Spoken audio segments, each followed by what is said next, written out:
Hey guys, what's going on? So today I'm going to be doing a video about another pregnancy update. So I wanted to come to you guys today because it's kind of been a while since I've done them, and I just want to kind of get you guys updated so you guys know exactly what's been going on. And yeah, so make sure you guys subscribe and thumbs up this video. Also like this video so that I know you guys like pregnancy updates. And thank you guys again for checking out my channel. Okay, so this video is going to be my 36 weeks pregnancy update. I'll talk to you guys about my signs and my symptoms, recent tests that I had done, my emergency, my ER visit, and also some signs and symptoms.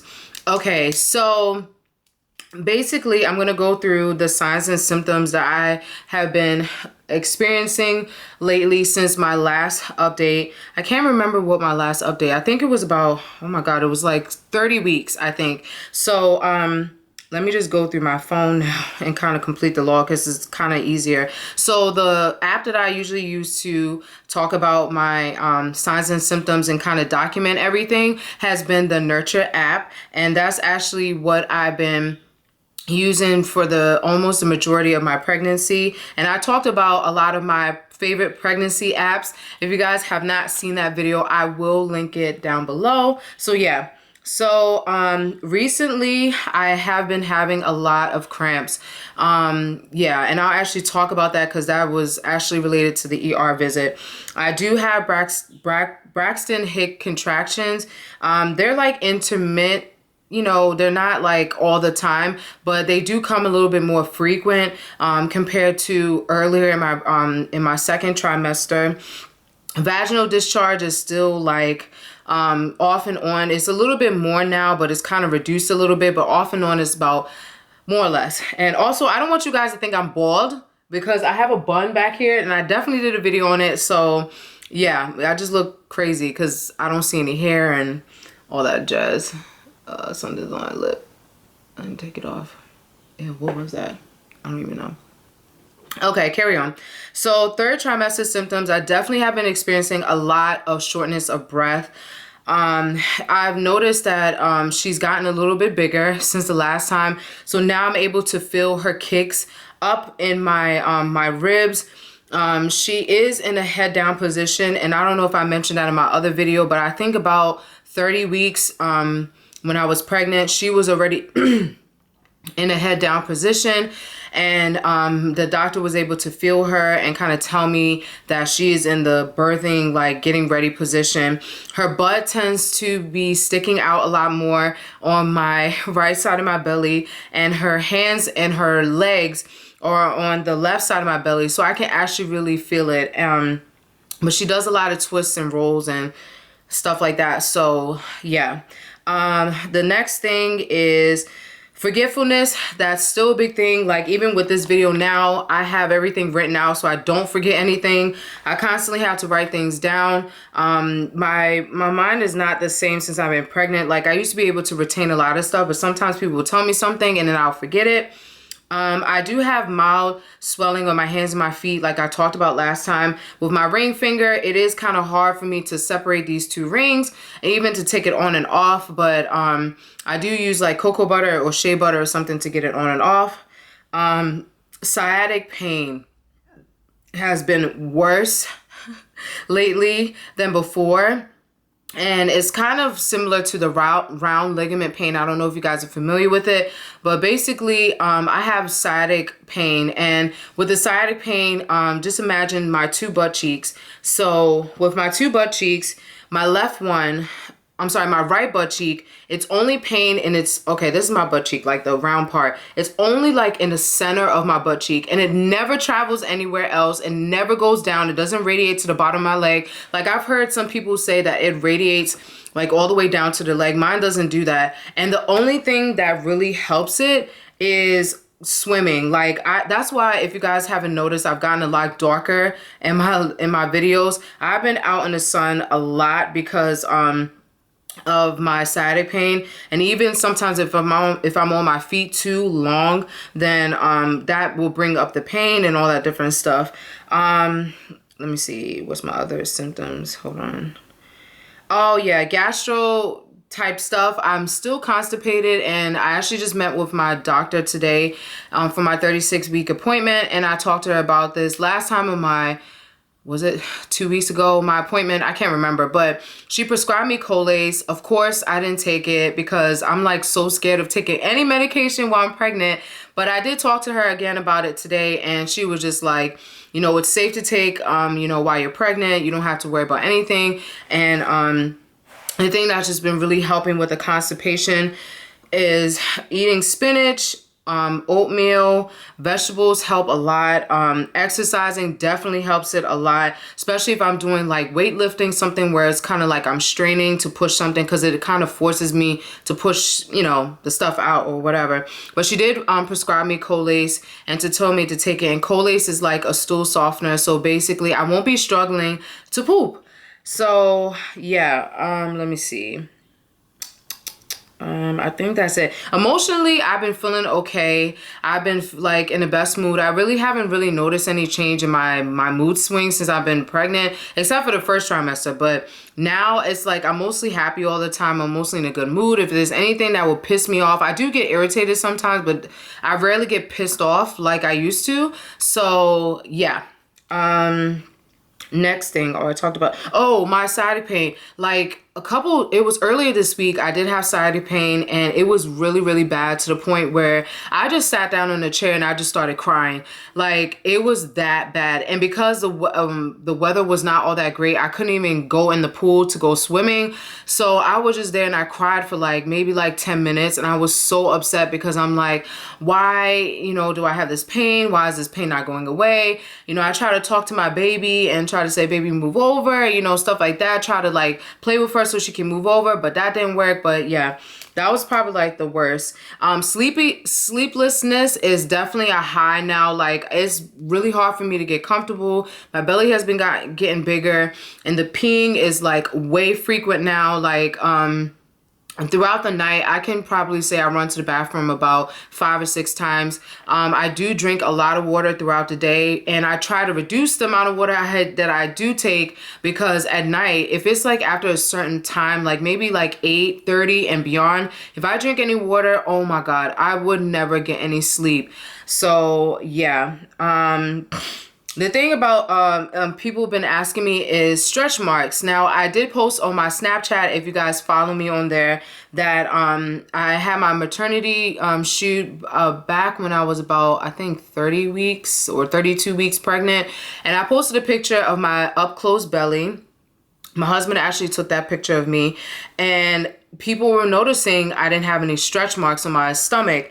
So I think I'm going to do a video on that, but pretty much I use a shea butter, it's a raw shea butter lotion that I use.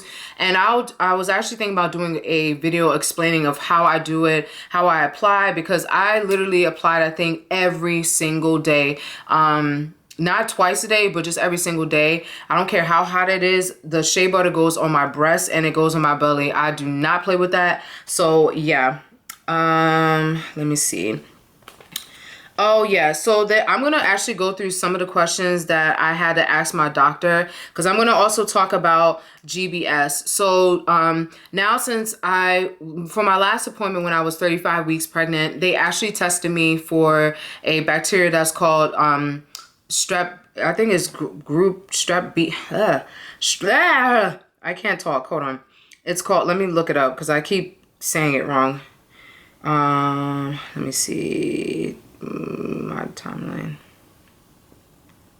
Okay, yeah, it's called Group B strep test. Okay, so that's a test where they basically take a cotton swab, they swab it in your vagina and straight down to your anus. Now, group strep, just the bacteria itself is a normal bacteria that women usually have in their floor down in their vagina area, but it's not harmful to the mother if they have it, especially when you're not pregnant. But when you become pregnant and you do have it, when they test you about 35 weeks to 37 weeks. And generally during that time, if you do come up positive like I did, what happens is during your labor and delivery, they will give you antibiotics. Now, I was a little bit scared because I've been reading a lot about it since I found out that I was positive. And a lot of places said, like, you know, if you don't get antibiotics, that your baby can have like spinal injury. It's possible possibility that meningitis might form. The baby could die. It's just like a whole bunch of negative stuff, right? So I'm just like, oh, great. Now there's something else I have to worry about, because throughout my whole pregnancy, like every test that I tested for, everything came back good. So, but yeah, my doctor just said it's nothing to worry about. You know, that's the treatment that they have for the baby. So yeah, it's unfortunate, but yeah, that's how life goes. So I'm going to continue telling you guys about my GBS stuff that I asked her. Let me see. I got to go back on my app because I am all over the place. Okay, so, oh, let me go back to the emergency room visit. Okay, so this was about a couple days ago, maybe like early on, either last week or earlier on this week. I was sleeping. My husband and I, we had went to bed. We've been sleeping for a couple hours, and I noticed that I was having a lot of cramps. Now, normally, sometimes the cramps will happen if I don't go to the bathroom, and the baby, because the baby's head is down, like she'll be twiddling her fingers, or I can feel her moving, so I had to run. But this time it was different. Like the cramps were actually really bad, to the point where it felt like a menstrual cramp, and it was worse. So I woke up my husband. We went to the emergency room. They hooked me up. They monitored the baby's heart rate. They monitored my heart rate. They took my blood pressure and all that different stuff, and they just kind of monitored me for about 2 hours. And basically what they told me was that it was just preterm labor. The baby was fine, healthy. I was fine and healthy. The doctor came in initially when I came in, checked my cervix and made sure that everything was okay and everything was fine. And then 2 hours after, the doctor said he wanted me to stay there so that he can kind of monitor me and see how my cervix is, yada, yada, yada. My cervix was still closed at that point and everything was fine. And at that point, I'm like, it was no point in me staying in the hospital. So we left. So that was pretty much what happened with that. That was very scary for me. I never experienced that before. So I definitely wanted to go, because I'm like, you know, I don't want anything happen to my baby, and I just want everything to be okay. So with my visit today, I actually had a couple questions because I found out a lot of stuff is going to be happening pretty soon. So my first question that I asked my doctor during my visit, and I'm using this OVIA app. I don't know if you guys are going to be able to see it, but let me see. Yeah, so this is the OVIA app that I use, and you can basically put in your question marks and stuff like that. So I asked her just about questions about labor and delivery. So I asked her, you know, what are my pain options, and if there was something I can do at home just before I come in. So basically what she told me was that there's a lot of different pain options, but it's kind of hard to say which one I will go for, because I'm technically not right now in labor, but they do have epidural, which is normally like well, in my hospital where I'm delivering, it's a continuous thing and it's an infusion. And I know in some places people have complained about they got an epidural and it only worked on one side of the body or something like that. But from what I've heard, not from my doctor, but from what I've heard, it kind of is a medication that works based on gravity. So you probably have to like shift around or move around or something like that so that it can be evenly spread. But I've seen on my app, even on the community board, like the little chat room, that people said, oh, it didn't work all the way and stuff like that. But to the point where I'm about to push out, if I do choose to get an epidural, I'm trying to go all natural. Obviously, I can't now because of the antibiotics. But as far as like pain medication, I'm trying to go natural. But they did say that they will stop or slow down the epidurals for the time for me to push, because they need for me to be able to feel what I'm pushing so I know how to push, how long to push, and stuff like that. I did ask her about icy hot for my sciatic pain in my butt because like I said, last week it was really bad. I don't know if it's because I've been up on my feet a lot. I've been trying to get my baby's nursery together and stuff like that. And she said it was okay to use. The one that I use is the one that you can rub on yourself. It's like a rollerball deodorant. So you can rub it on your area and then it will just, you know, release the medication. My doctor said it was okay. And then, I asked her about GBS, the strep B, if I was going to be tested again before I delivered because I really didn't want to take the medication because I know that they use penicillin and I don't know if I've taken it before, but I don't even know if I'm allergic to it. But my doctor did say most likely I probably have taken it because if I was a young child and I had an ear infection or like a strep throat or something like that, they probably would have given it to me by then. So it wouldn't have been like a surprise or whatever. So yeah, and usually after, like, you don't get an allergic reaction your first time. She said usually the second or third time, that's when people will develop like an allergic reaction. That's what she told me. So they won't test me again for GBS. So I know I'm group B strep positive. So we'll just stay like that for the rest of the time. And it will go away on its own. Normally, as a woman, it will come back. That's just how it is. And yes, so I also talked to her about, since I'm GBS positive, does that mean, what does that mean? Like, do I have to go to the hospital as soon as my water breaks? Da da da da.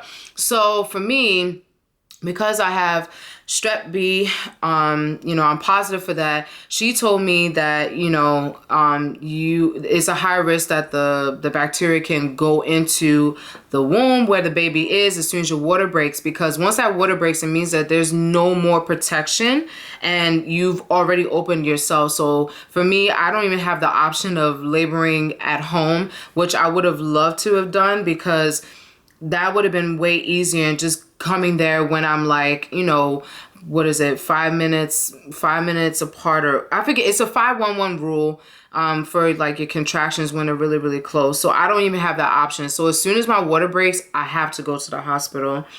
Let me see. She did check my cervix today. She did say that my cervix is still closed, but my cervix has softened. Yay! So I'm excited about that. So that means that I'm a little bit closer to meeting my baby girl. My husband and I are so excited. I told him that. He was like, what does that mean? And I'm like, really, babe? But of course men don't know. So I had to explain it to him. So he got excited after I told him.